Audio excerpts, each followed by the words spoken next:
The moment I walked into my parents' house for Sunday dinner, I knew something was different. Mom was using the good china. Dad had actually ironed his shirt. And my younger sister Rachel was practically vibrating with excitement in the entryway. "She's here," Rachel announced as if I were late. I was 15 minutes early. "Rachel has news," Mom said, her eyes sparkling in that way they only did for my sister. "I can see that." I set down the wine I'd brought. A nice Pinot Noir that would probably go unnoticed next to whatever Rachel was about to unveil. "David's coming." Rachel grabbed my shoulders, her engagement ring catching the light. It was new. Massive. "You're finally going to meet him." "Your fiancé," I said, trying to match her enthusiasm. "That's great, Rachel." "He's amazing, Emma. Like actually perfect. Stanford MBA, works in tech consulting, travels internationally for speaking engagements." She was ticking items off on her fingers like she was reading a resume. "He's brilliant. Sounds wonderful. Way out of your league, obviously," she added with a laugh that was supposed to sound playful but had edges. "But maybe David can help you find real work. He knows everyone." My mother busied herself with the napkins. My father suddenly needed to check on something in the garage. "I have real work, Rachel. You know what I mean. Something with stability. Benefits. Not this freelance thing you're doing." She air-quoted freelance like it was a cute hobby. I'd learned years ago that correcting Rachel only made family dinners uncomfortable. Let her have her version of my life. It was easier. The doorbell rang and Rachel practically flew to answer it. "David. Baby, come in." The man who stepped through the door was tall, early 30s with dark-rimmed glasses and an easy confidence. He was holding flowers for my mother and a bottle of expensive scotch for my father. Well-trained. "Mr. and Mrs. Chin, it's so good to finally meet you." His handshake was firm, his smile warm. "Rachel talks about you constantly." Then he turned toward me and I watched his expression shift. Confusion. Recognition. More confusion. "And this is my older sister, Emma," Rachel said, her tone dropping several degrees the way it always did when introducing me. "Emma Chin," I said, extending my hand. David shook it, but his grip was distracted. He was staring at my face with an intensity that made my mother glance between us nervously. "Have we met?" he asked slowly. "I don't think so," I replied, though something about him was triggering a vague familiarity I couldn't place. "David's memory is insane," Rachel interjected, wrapping herself around his arm. "He remembers everyone he's ever met. It's like a superpower." I could have sworn. David trailed off, still studying my face. We moved into the dining room where Mom had outdone herself. Rachel orchestrated the seating so she and David were at the center of attention, with me relegated to the end of the table near the kitchen, close enough to help serve, far enough to be out of the spotlight. "So, Emma," David said, clearly trying to be polite. "Rachel mentioned you do some kind of freelance work." "Consulting," I said simply. "She helps companies with their presentations," Rachel said with a patronizing smile.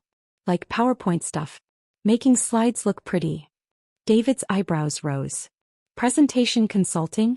That's actually—" "It's not a real career," Rachel interrupted. "I mean, it's fine for now, but eventually she'll need something stable." "Right, Emma?" I took a sip of wine instead of answering. "What kind of consulting specifically?" David pressed, ignoring Rachel. "Corporate communication strategy. I help executives structure their messaging for high-stakes presentations. Keynotes, investor pitches, crisis communication." David's fork stopped halfway to his mouth. "Wait, what's your full name?" "Emma Chin." His face went white. He set down his fork carefully, then reached into his jacket pocket for his phone. Rachel watched him with growing concern as his thumbs moved frantically across the screen. "David? What are you doing?" He didn't answer. His eyes were locked on his phone screen, then darting up to my face, then back to the screen. The color continued draining from his cheeks.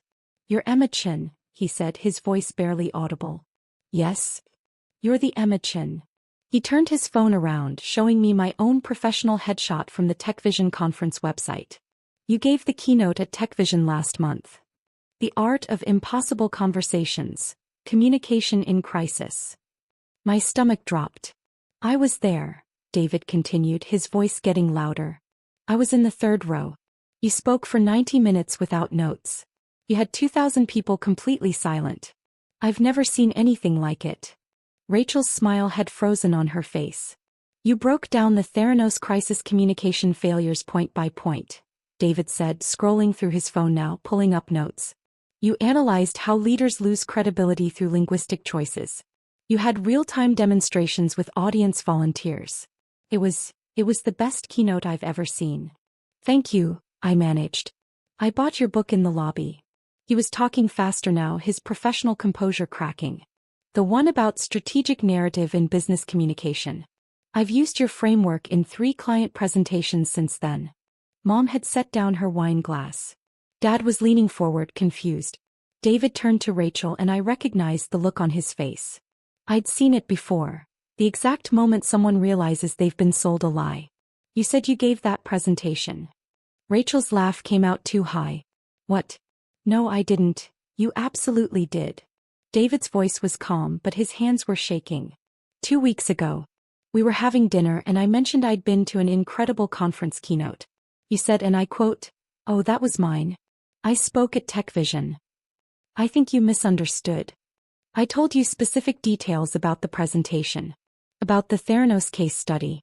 About the audience participation segments. He was scrolling through his phone again. I texted you about it. Look right here. I said, that keynote on crisis communication was mind-blowing. You replied, "Thanks, baby. I worked really hard on it." He held up the phone. Rachel went pale. You let me think you were Emma Chin, David said quietly. The Emma Chin.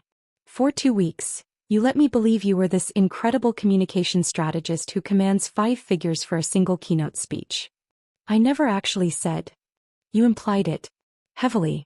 Repeatedly. His voice was getting harder. When I told you my firm was looking for a communication consultant, you said you'd think about it, but you were so busy with current clients. I offered to introduce you to our VP because I thought I was dating someone with expertise we needed. Mom made a small sound. When I glanced at her, she was staring at Rachel like she'd never seen her before. What do you actually do, Rachel? David asked. I'm in marketing. Specifically, I manage social media for a dental practice. The silence was deafening. There's nothing wrong with that job, David said carefully. But it's not corporate communication strategy. It's not keynote speaking. It's not writing books on business narrative. He turned to me. Miss Chin, Dr. Chin, I apologize. I should have put this together sooner. It's fine, I said quietly. It's not fine. He stood up, folding his napkin with precise, controlled movements. Rachel, I need to leave. David, please. Rachel jumped up, grabbing his arm. This is a misunderstanding. Emma does help with presentations. I wasn't lying about that. You let me believe you were her. His voice cracked. Do you understand how that feels? I spent 2 weeks thinking I was engaged to someone who'd achieved something extraordinary. Someone who'd built a career through expertise and hard work. Instead, you stole your sister's accomplishments. I didn't steal anything. I didn't correct you. That's the same thing, Rachel. He gently removed her hand from his arm and turned to my parents. Mr. and Mrs. Chin, I apologize for the disruption. Thank you for dinner. Then he looked at me and I saw genuine regret in his eyes. Dr. Chin, your work is extraordinary. You deserve better than this. Wait. Rachel's voice turned shrill. You're leaving? You're breaking up with me over a misunderstanding. I'm leaving because you lied. And because, he gestured between Rachel and me. Because you're apparently comfortable diminishing your sister's incredible career while simultaneously claiming it as your own. That tells me everything I need to know about your character. Emma. Rachel whirled on me, tears streaming. Tell him it's not that big of a deal. I looked at my sister, really looked at her. At the desperation in her eyes. At the engagement ring that was about to come off her finger. At the life she'd built on borrowed credibility. I can't do that, Rachel. Of course you can't. Her voice turned vicious. You're probably thrilled about this. You've always been jealous. Rachel. Dad's voice cut through the room like a blade. I couldn't remember the last time he'd used that tone with her. Stop. Emma, Mom said softly, you gave a keynote speech? At a major conference. Several, actually. Tech Vision was just the most recent.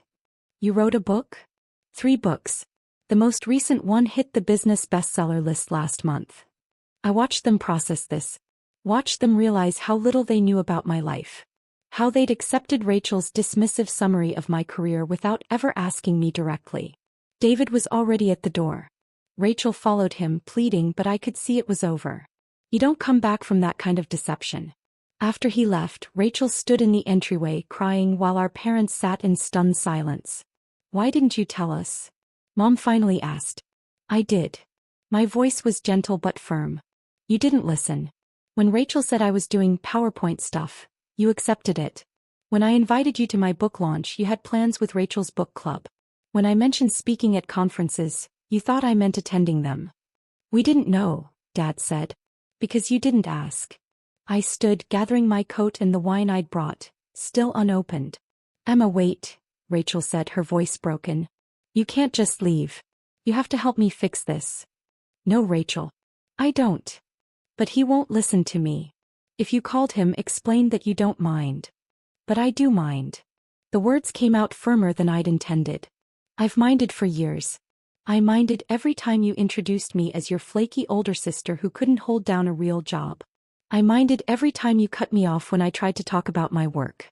I minded every time you took credit for my accomplishments in casual conversation. I never meant. It doesn't matter what you meant. It matters what you did. I looked at my parents one last time. I love you both. But I'm tired of being invisible in this family. If you want to know about my life, my real life, my number hasn't changed. I left to the sound of Rachel crying and my mother asking Dad how they'd missed so much. 3 days later, I received an email from David's firm. They wanted to hire me for a 6-month consultation on executive communication training. The contract was worth more than Rachel made in a year. I accepted. Not because of David. Not to prove anything to Rachel. But because I'd finally stopped waiting for my family to see my worth. I already knew what I was worth. And so, apparently, did everyone else.